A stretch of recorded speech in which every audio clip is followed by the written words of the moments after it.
this project was kind of dreamt up about 3 years ago, before I got my current job with Press Forward Chicago, to do a current state of LGBTQ media, because so many funders didn't even know there was LGBT media, and they certainly didn't know it was across the country and that there was local, not just national. So the idea was to at least get a starting point for discussion with funders, about the landscape. I had done a book about 10 years ago on the history of gay press and the current state of gay media, but I didn't really have a sense of what was going on now, as well as that book was more about an overview versus actual data from the publications about their size, their revenue, their needs, etc. So I think it was really meant as this first step in a landscape report about where we're at. Not that it could ever be 100% comprehensive, but to try to get best a sense of what was going on LGBT media at this moment in time. Tracy, what counts as media in this project? Yeah, I mean, I say in the report that we could continue to expand definitions of media, and I do think, as just in the mainstream, they're starting to think about social media influencers and others, we should also be aware of that in this universe, because there's certainly a lot of queer influencers out there, and podcasts and other types of things. This was meant to be both traditional media as well as new online media, and some podcasts that were original content, news and culture reporting, not one person Substack columns or other kinds of things. We tried to be broad in that. So there were certainly word podcasts, and other types of outlets that might be one or two people, but that they were using freelancers, that they were not just like a one person voice and opinion place. So I think it was pretty expansive, and definitely could find some more out there. In fact, there's a St. Petersburg lesbian publication that came around too late to be in the report, but they are on the map. We've been getting questions about some of the national media outlets not being on the map. So we're going to try to be really clear for folks that if they're national, they're national. So they're the whole map. But we do link and have the report that does list all the national outlets we're aware of in there. So that was a little tricky too. When you're mapping local media, certainly national media are important, but to put them on the map didn't make sense. Right. Well, I'm going to share the actual report while Tracy talks through things, and so everyone can see it. You've all probably gotten your copy of it already, thanks to Kathy Renna. Thank you so much, Kathy, for all of your assistance with getting the mapping project out into the world. Yeah, I mean, I would just scroll through it, and I'll explain some of the aspects of it, but you all have it, so I don't want to spend too much time reviewing it. If you have any questions about it, I'm happy to answer it via email, or we'll have some time at the end here.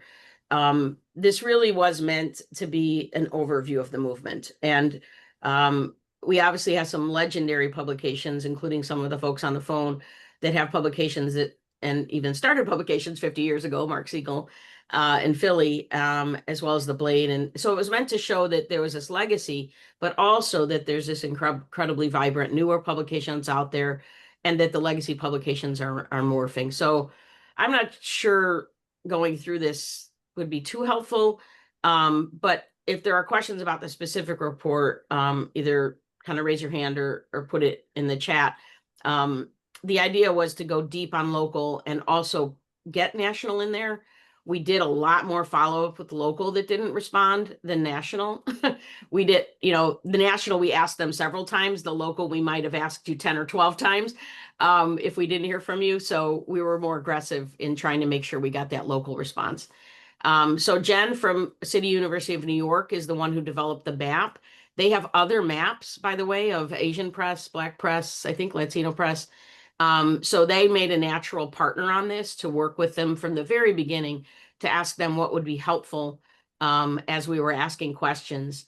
So this is the map, and we will add to it and unfortunately subtract from it as we find more outlets. So people are welcome to submit, folks, and we will keep this map updated at least through the next year. Jen's team at CUNY has been very helpful in doing this. We know based on your findings that there are significant deserts, news deserts. Are there any clusters or deserts that really stand out to you based on the map? Well, the South and the upper Middle West, I think, are the most gaps. But here's the thing.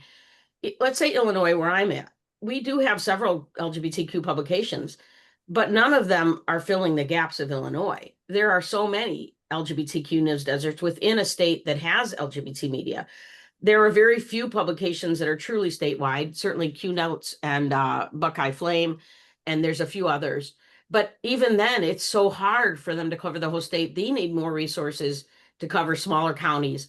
So while I say there's over 1 million folks because of the state gaps, there's many millions more that are not getting LGBTQ news that is local to their area because of the gaps. And we did include some bar and travel publications, but we didn't try to get really comprehensive on that because they're not covering original news stories.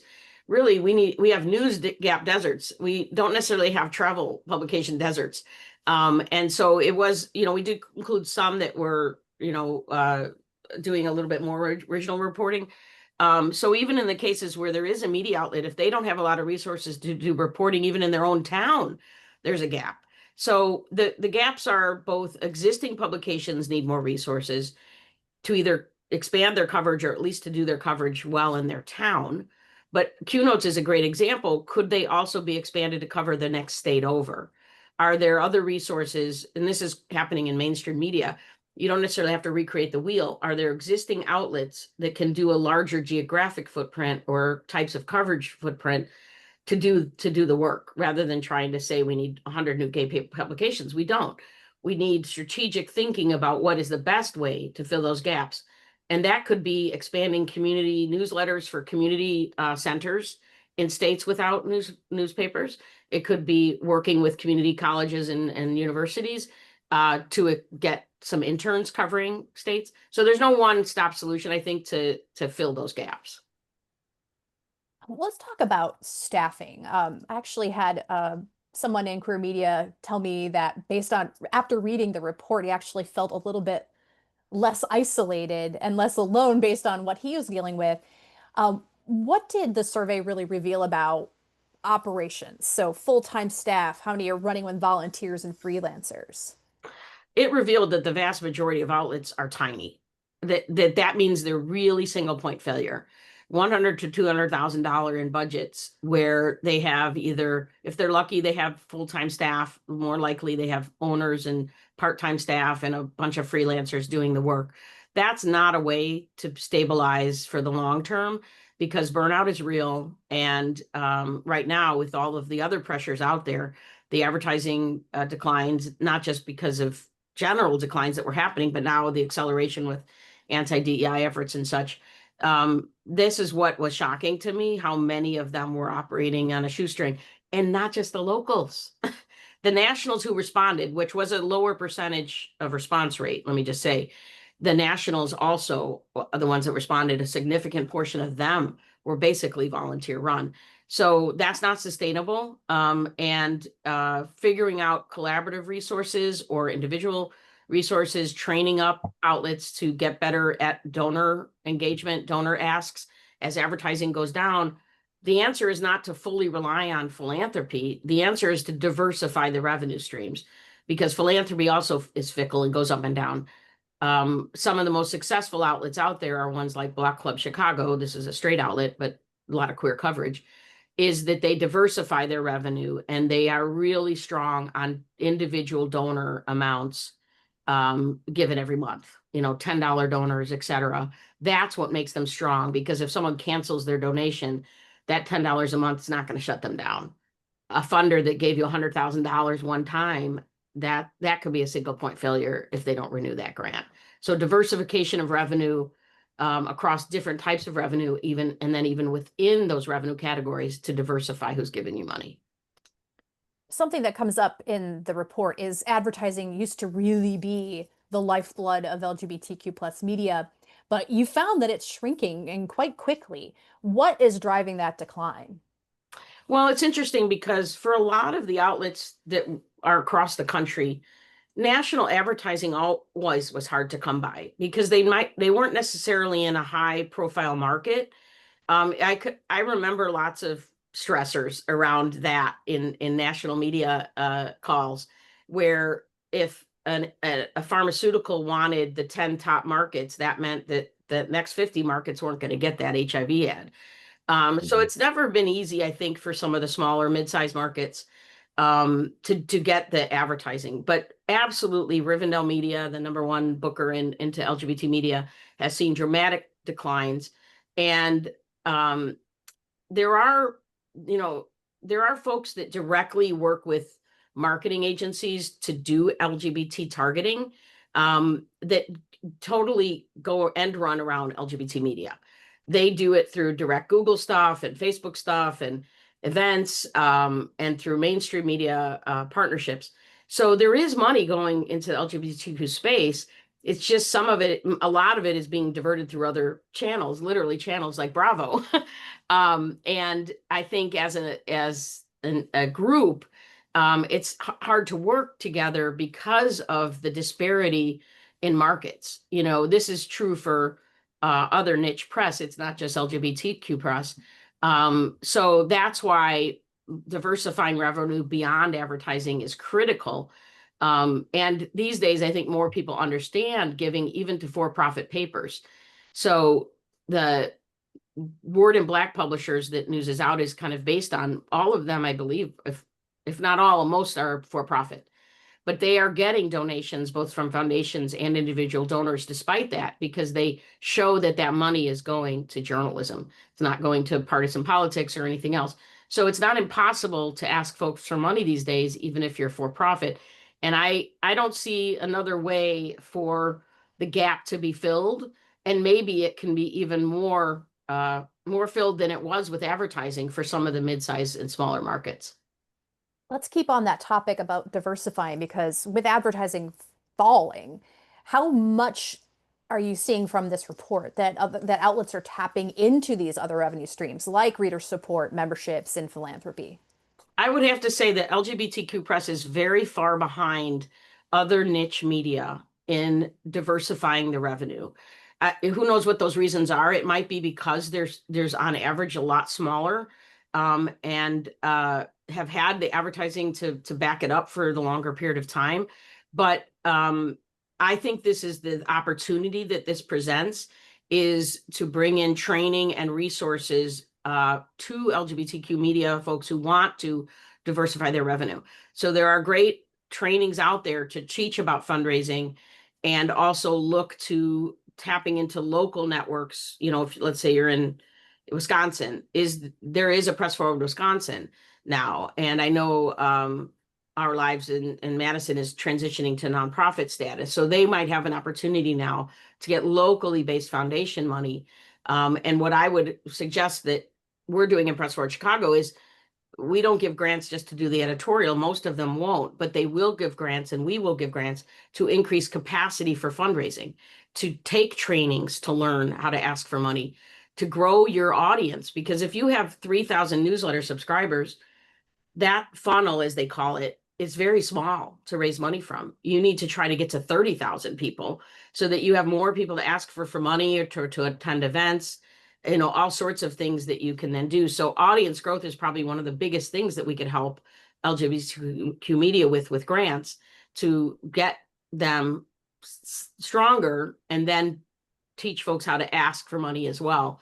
So vast majority in the survey are not asking their readers for money at all. And very few have tiptoed into the philanthropy space as well. So I think there's a lot of opportunity there. There are now 41 Press Forward chapters around the country.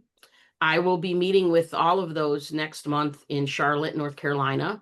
I will be bringing this report to all of them to have, and to also push them to look to see if there's somebody in their geographic footprint that is in this report, and that they include them in opportunities for potential grants. Alongside, I want to talk a little bit about operation costs. So the report shows that nearly half of the outlets surveyed operate on under $100,000 a year. Can you expand a little bit on that? Yeah, I mean that obviously was an average, and there are some that are higher, and probably some of the ones that are now 1 million used to be 2 million. I would say there's definitely been a decline even for the larger outlets in significance. So when you're talking about an outlet that's under 100,000, that is an owner that's basically supporting an important vital source in their community. Again, I think that provides an opportunity for partnerships that can be hopefully funded with universities or with others to provide more resources. Um, I was shocked. I just have to say again, I was shocked at how many were under that. Windy City Times isn't that much stronger than that, though. After years and years of being a pretty significant amount of revenue from advertising, Windy City Times, the paper I own, and we've got a couple folks on the call here, is about 200,000 a year. After years and years of being 4 times that, because the advertising decline, it's 100% because the advertising decline, because Windy City Times used to be 100% dependent on advertising. So that shift has been slow. So I'm that's why I kind of have great empathy for folks on the call, because even in a big city like Chicago, that shift has been slow for us. I've been obviously having other projects in Chicago Reader and Press Forward, but there is great opportunity there. And I think even in smaller markets that there is great opportunity. You found that most outlets are open to working together. So that's on content, fundraising, shared services. So collaboration is the name of the game now. How can the map help spark those collaborations? Yeah, I don't know how you do collaborations without resources, because everybody's so busy and obviously struggling in many cases.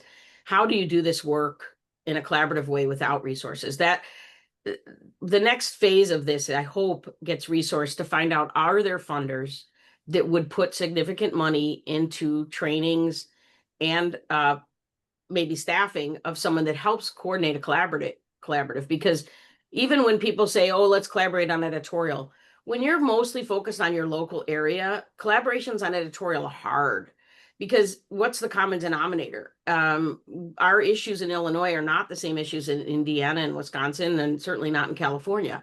So collaborations on editorial side needs to be pretty strategic and funded by funders that maybe care about education or health equity or something like that.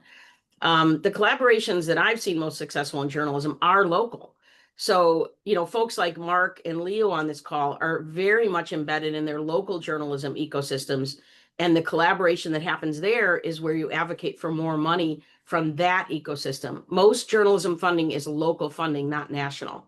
But that said, I do think there are some national funders that if there can be a scoped out project, a strategic plan, putting national resources into helping local LGBTQ plus media, and perhaps some national, especially those that are extremely under-resourced, that could happen now that there is a map. So the whole point was the map is the first, but there's so much more strategy that has to happen and be funded for there to be true collaborations in the future.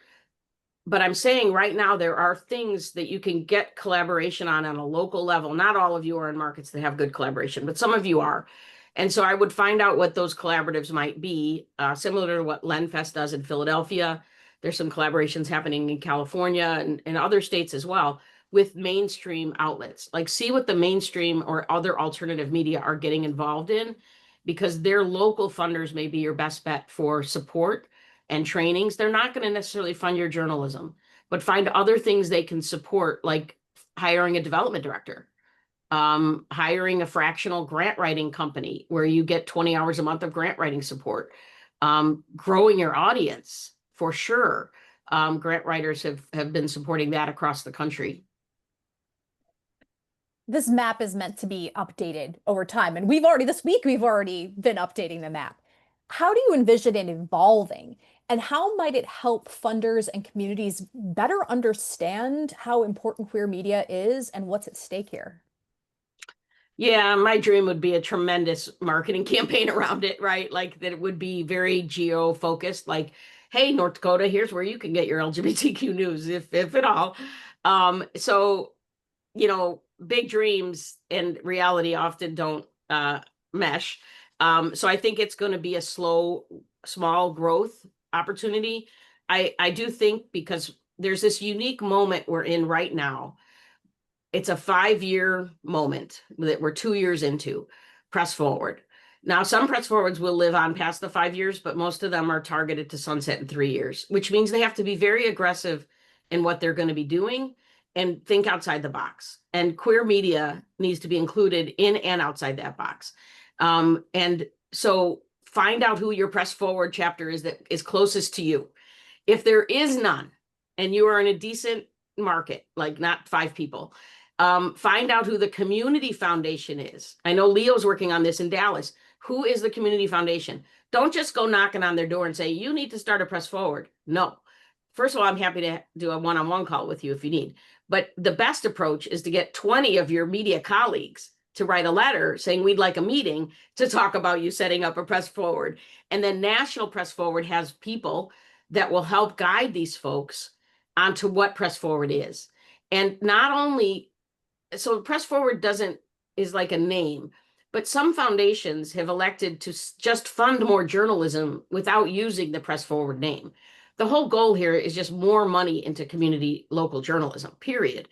Even the National Press Forward, their goal is to fund local community journalism and solutions. So advocate with your other media colleagues and you will get further. A lot of you already know this. You're on the call. You've done this many times, but that is going to be where most of the money you're going to get directly is from local. Where I'm hoping national comes in is at the training level, like that's happened significantly with Word in Black, where there's fundraising labs, there's grants to get funding people, trainings for audience growth, you name it. I am definitely someone who doesn't say, teach a person to fish and they can support their whole life, blah, blah, blah. That metaphor, whatever it's called, is not perfect when you have no other resources and you live nowhere near a body of water. So the idea is, yes, there's some teaching involved, but the resources have to come with it. You have to make sure that people have the bait and they have a body of water and they have transportation of the body of water. You need all those things. And eventually, maybe they won't need that support anymore after a year or two. But you can't expect people just to take a training and then be able to implement it if they have no staff that has expertise in that to consistently do it. So that would be the goal, is to make sure the funders do this in a way that is helpful. So a good example, let's say you take a 3-month boot camp on how to increase your audience, right? Oh, that was wonderful. Thank you. But then you also get a year of funding of a person to do it. A fractional person that maybe is working with 6 other LGBT media to grow their outlets in other cities, right? So again, this is the dream. That's what I'm advocating for with News is Out, to try to get those resources into, and then people would apply to be in cohorts, just like any other cohorts that happen, but that money and resources would come at the end of those trainings. That would be the ideal. Well, you've already tackled a couple of possible solutions, but you did put together a great list of solutions in this report. I want to share it and have you, kind of go over this a little bit. Yes. I'm going to answer Leo's question real quick. Oh, yes. The meeting is in Charlotte. I think it's around October 8th, but they would have to be invited from Press Forward National. And if they're negotiating with Press Forward National, that's who would invite them. Christina Shee from Press Forward National would be inviting any of the local press forwards.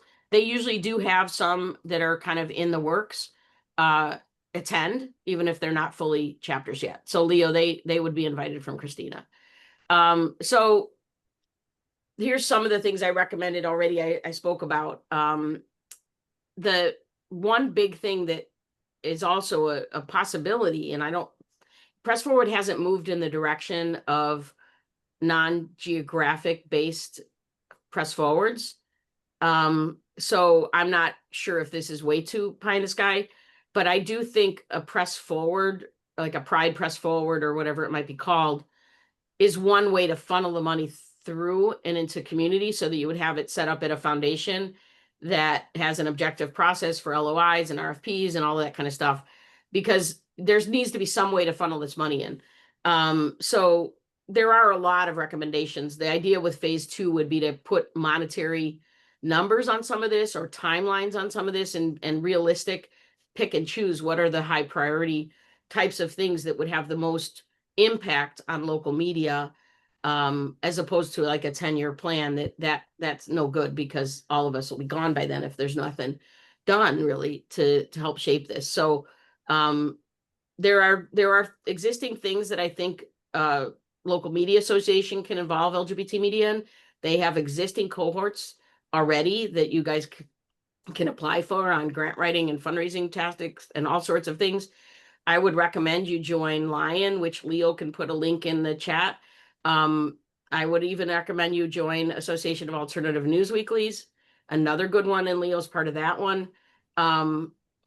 There are so many journalism conferences. I would pick and choose what's of most value to you. And I do think Lion is one of them. AAN is one of them. NLGJ is more on the journalism side, so I'm not sure how much business you would get out of that. And there are a few other ones. I can work with Dana to create a kind of spreadsheet of the conferences out there. We will be hosting a regional one in Chicago, but it turns out the Online News Association just pulled the carpet out from under us. They're moving their fall conference, which just happened last week. They're moving it to Chicago in end of March, and we were going to have a regional one end of March. So we're going to look at the dates. But so there are some really good networking opportunities. What I would suggest if you do have a local press forward chapter, is to at least apply for small grants that can cover your attendance at conferences. Those are sometimes really easy things to ask for.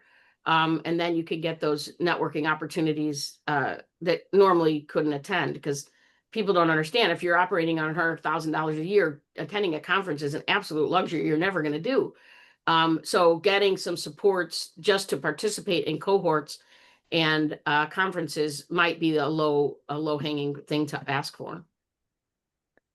I want to just mention here, you talking about targets, LGBT media being targets for violence and lawsuits. And we had a quote from someone in the focus group who actually may be here today, that we're one lawsuit away from being shut down. How high of a priority would you put legal and risk assessment tools for pretty much anyone in queer media at this point? I definitely would put them high. The good thing is there are some national organizations that work on this: Reporters Committee for Freedom of the Press, the National Lawyers Guild. There's a City University of New York does have some risk assessment tools. The Dart Center has some mental health support tools. So Dana, we can work on some of that as well, because I'm doing that for Chicago area with the immigration crackdown here. We've put together a toolkit that includes some national resources for reporters. So I can send that out as well. A risk assessment, it's usually free from the folks that do those things, and sometimes there'll be legal supports involved. Not usually when it's a libel type of situation, but when it's an immediate need for some kind of situation where someone needs bail or something like that. There are some emergency supports that can happen. Oh, go ahead. I was going to say, I'm very concerned for all of us in this space. There's potential national legislation that will target reporters, removing their passports, all sorts of things that are at risk. So I'm not saying there's a panacea here, but there are at least associations out there, if you're a member of, that you can access some of their support services. So join something national so you have some tools available. And Leo just put information for Lion in the chat there. Tracy, you worked so hard on this for a long time. Were there anything that we didn't cover in this that you really wanted to touch on before we open it up to the folks in the room? What the hardest thing for me is, I'm not sure if there's a solution, right? I don't want to present that there is something that will happen to save us, but we won't, and I'm using we in the LGBT media, even though I don't work in, What Do You See Times is still my baby. I think there are good people out there that want to help. We have to figure out a way to ask strategically for what that might be. And so I don't want to disappoint people and say that there's going to be this, rainbow color carpet rolled out to support LGBTQ media. But more than ever in the philanthropy world, there's a combination of people interested in funding journalism that never funded journalism before. And the people that are funding journalism are more open to supporting for-profit outlets. So that combination means that had we had this conversation 5 years ago, I'd be very pessimistic that there'd be any solution.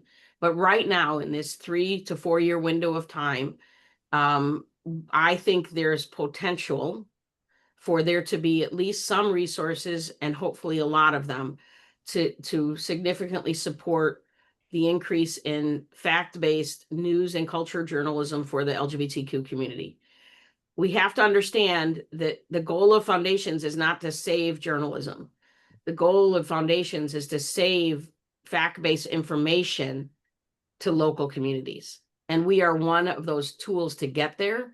But they want the best solution for that kind of information to be distributed. So which means we all have to adapt to the new technologies, the new way that people find their the words and audio that we put out. We have to move fast with the changes in media, or risk not being funded because other more agile and newer, flashier models come around to reach that community. So what I would say is, I hope that there's a path. I believe there is a path. Getting there's not going to be easy. We may not have all the solutions, but we do have a tool that we can use now. And I empower all of you to use this tool. So I want to be able to turn things over to our audience here, who were so instrumental in putting this together. If you've got a question about the report or question for Tracy, can you just put the little hand raise up and I'll open it up for you?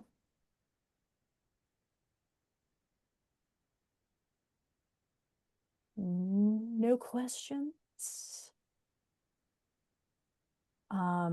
Raise your hand if you participated in the focus group. So good. We got a number of folks there.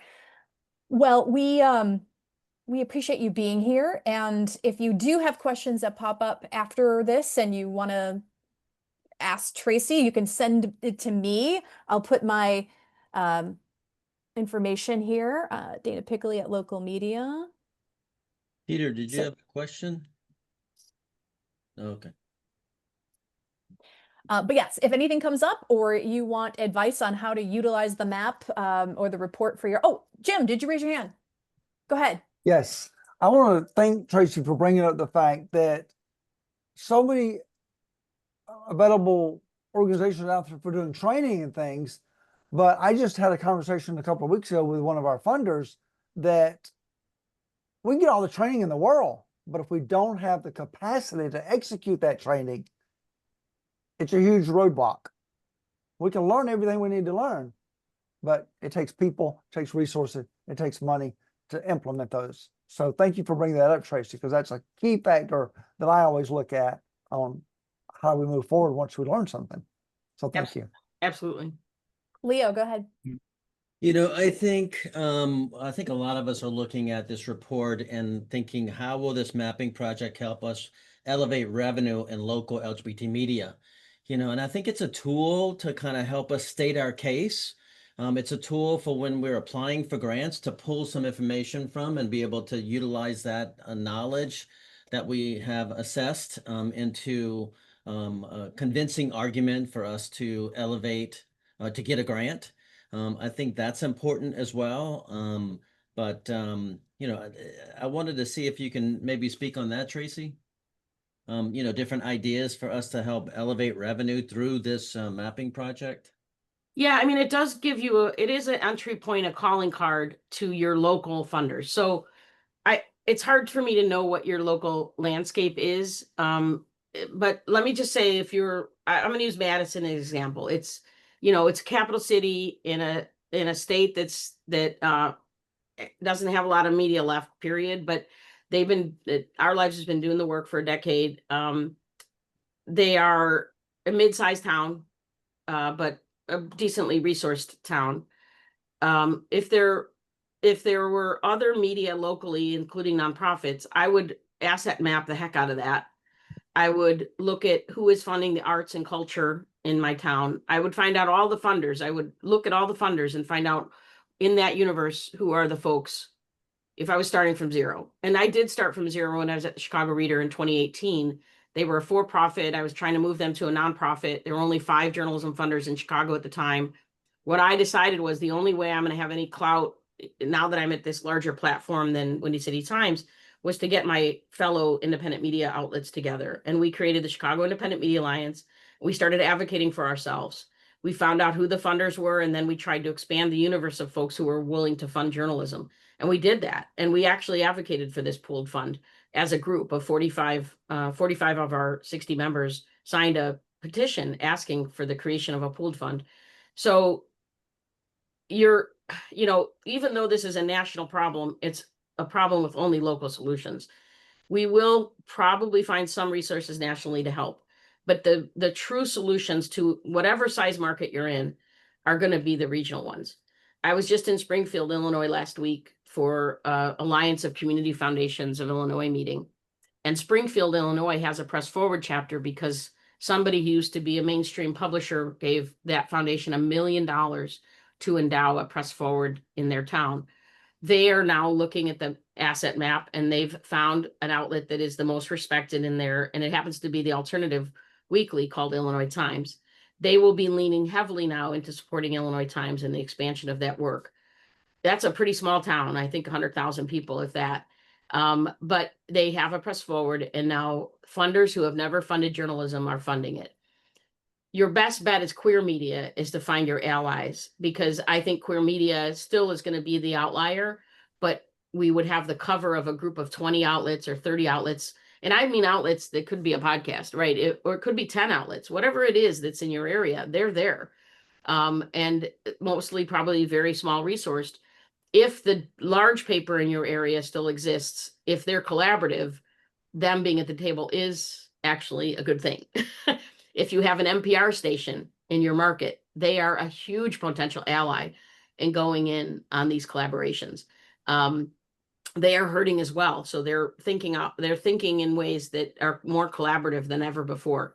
So that's what I would do. I would just asset met the funders, asset met the media outlets, and figure out a way to bring those together if they're not already together, that you could piggyback on. Any other questions? All right. Well, Tracy is available for interviews. You can talk to Kathy Renna or myself, and we can help you get set up the interview with Tracy if you want to profile her in the mapping project. I'm here for questions if you have them. And oh, Kathy's got the thumbs up. We thank you all.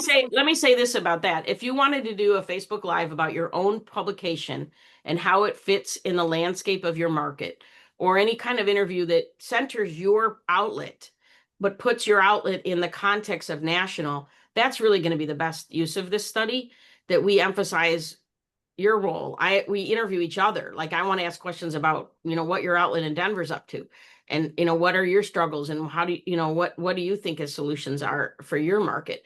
Every single one of us is in a different place. Even Anna Deshawn, who's with me in Chicago, has different hurdles than Windy City Times does, right? So we all have different things.